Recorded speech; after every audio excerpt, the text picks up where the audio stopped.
मध्य प्रदेश की राजधानी भोपाल अपनी झीलों और हरियाली के लिए जानी जाती है। इसी शहर में एक और दिखता है आधुनिक भारत का चेहरा, तो दूसरी ओर इतिहास की परछाइयां।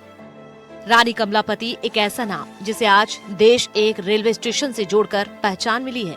लेकिन क्या आप जानते हैं रानी कमलापति का असली किला कहाँ है? रानी कमलापति एक बहादुर गौंड रानी जिनके शौर्य की असल निशानी भोपाल की बड़ी झील के किनारे मौजूद उनका महल है, जो आज भी उनकी जल समाधि की मूक गवाह है।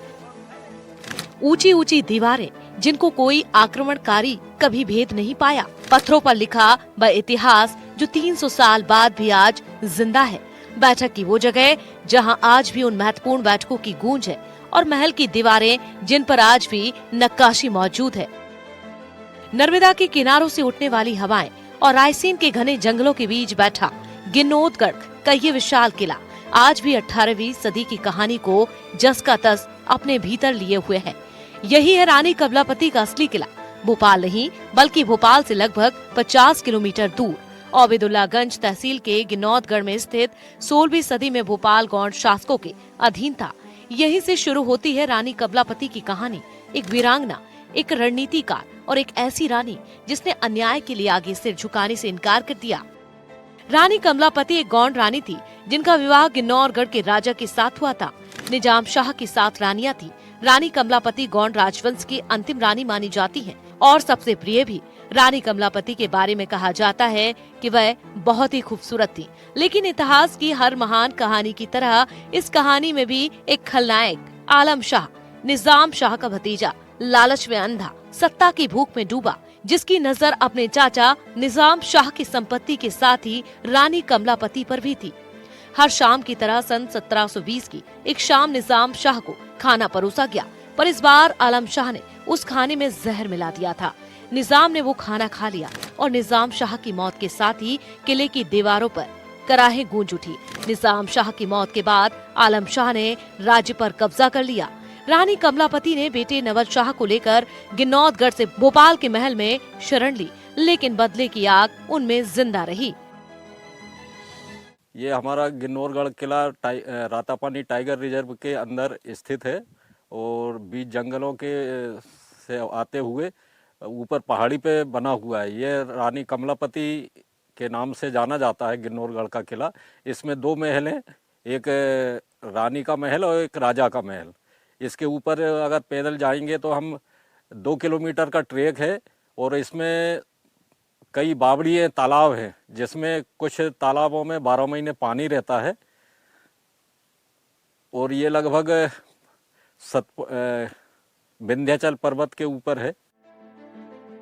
लेकिन रानी कमलापति के दिमाग में अपने पति की हत्या का बदला लेना चल रहा था। ऐसे में रानी कमलापति ने दोस्त मोहम्मद खान से मदद मांगी। रानी कमलापति ने मोहम्मद खान को हत्या का बदला लेने के बदले 1 लाख अरसरफियां देने का वादा किया, जिसके बाद दोस्त मोहम्मद खान ने आलम शाह की हत्या कर दी।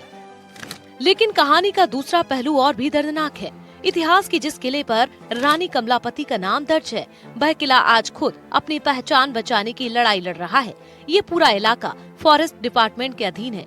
यहाँ पहुँचना मुश्किल, रास्ते कच्चे, जंगल घना। सरकार ने रानी कमलापति नाम को जिंदा रखने के लिए स्टेशन का नाम तो बदल दिया, पर उनकी विरासत आज भी खंडहरों में अपनी आखिरी सांसें गिन रही है। 4 मंजिल जमीन के ऊपर है और क्या नाम से 3 मंजिल जमीन के अंदर बना हुआ है। अब तो क्या कुछ गिर गया है, तो 1-2 मंजिल हम दिखा पाते हैं। उसके बाद फिर क्या ना उसमें ज़्यादा अलाउ नहीं करते। फिर आगे चलेंगे आप लोग तो उसके बाद जो राजा के जो बैठक है वो काफ़ी खूबसूरत है देखने के लिए। अभी भी मतलब लोग आते हैं वहाँ पे, देखते हैं, काफ़ी इंजॉय करते हैं। और फिर इसको किले के ऊपर जो जाते हैं, ऊपर छज्जा बना हुआ है, इसके ऊपर देखते हैं तो पूरा व्यू दिखता है हमारा पूरा रातापानी अभ्यारण्य का। रायसीन के इन जंगलों में इतिहास अभी भी जीवित है। पेड़ों पर उगी काई, टूटी सीढ़ियाँ और खामोश दीवारें, ये सब मिलकर चिल्लाकर कहती हैं, हम अब भी यहाँ हैं, बस कोई हमें सुन ले। लेकिन सरकारी उदासीनता के कारण ये खजाने धीरे धीरे अपनी पहचान खो रहे हैं। रानी कमलापति का जो किला है, गोंडवाना संस्कृति का एक विश्व स्तरीय प्रतीक है। गोंडवाना संस्कृति का एक जीवंत प्रतीक हमारे यहाँ रायसेन जिले का गौरव है और सरकार का जो पुरातत्व विभाग है इसको अपने संरक्षण में ले और इसको बेहतरीन पर्यटन स्थल रूप में विकसित करे। इससे न केवल इसके इतिहास को लोगों को पता लगेगा, बल्कि इससे रोजगार बढ़ेगा, सरकार की आय बढ़ेगी, विश्व मानचित्र पे भारत का, रायसेन का गौरव बढ़ेगा। इसलिए हम सरकार से पुरजोर मांग करते हैं कि इस किले को पर्यटन स्थल के रूप में विकसित किया जाए।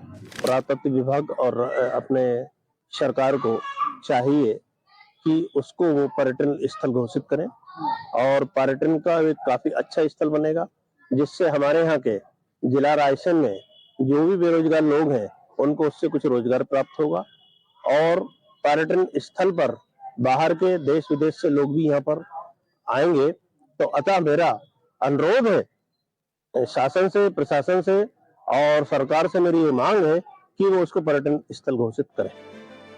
अगर इन्हें संरक्षित किया गया तो ये किला न सिर्फ मध्य प्रदेश बल्कि भारत के सबसे बड़े नए टूरिस्ट सर्किट का हिस्सा बन सकता है। अतीत को बचाकर पर्यटक भविष्य को संवार सकते हैं।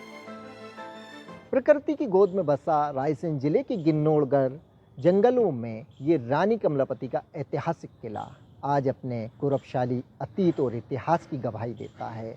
अगर सरकार इस किले का उद्धार करती है तो हम अपने आने वाली पीढ़ियों के लिए रानी कमलापति के इतिहास के बारे में ही नहीं बल्कि बाहर से आने वाले पर्यटकों के लिए ये किला अपने आप में एक आकर्षण का केंद्र बन सकता है।